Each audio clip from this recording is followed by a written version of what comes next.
కేవలం ఒక అంటే ఏమంటారు ఇది యూరియా లాంటిది కూడా అవైలబుల్గా లేని పరిస్థితి. మళ్ళా చెప్పులు కాగితాలు లైన్లలో పెట్టి ఒక యూరియా కట్ట కోసం రైతులు రోడ్ల మీద నిలబడాల్సిన పరిస్థితి, దౌర్భాగ్యాన్ని ఇవాళ ఉన్న ప్రభుత్వం తీసుకొని వచ్చింది.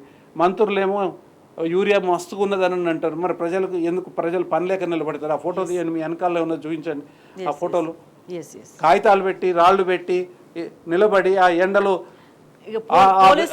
రైతు చూడండి, ఎంత వయసు రైతు ఎండలో ఎందుకు నిలబడాల్సిన పరిస్థితి ఏర్పడింది వీళ్ళ దౌర్భాగ్యమైన పరిపాలన కాకపోతే.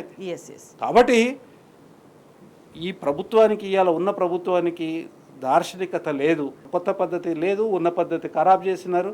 ఇవాళ అస్తవ్యస్తం గందరగోళం, ఇవాళ రాష్ట్రాన్ని సర్వనాశనం చేస్తున్న క్రమం ఇప్పుడు వీటన్నిటిలో మనకు కనిపిస్తూ ఉంది.